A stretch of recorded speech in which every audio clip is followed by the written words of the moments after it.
అమ్మ ఎప్పుడు చెప్తుండేది, నేను మహారాణినని, నన్ను ఒక రోజు ఒక మహారాజు వచ్చి తీసుకెళ్తాడని, అతన్ని బాగా చూసుకోవడమే ఈ జన్మకి నా బాధ్యతని.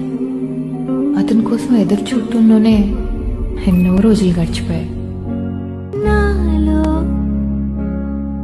ఒక చిన్న విడియమే మొదలైందే. ఆఖరికి వచ్చాడు.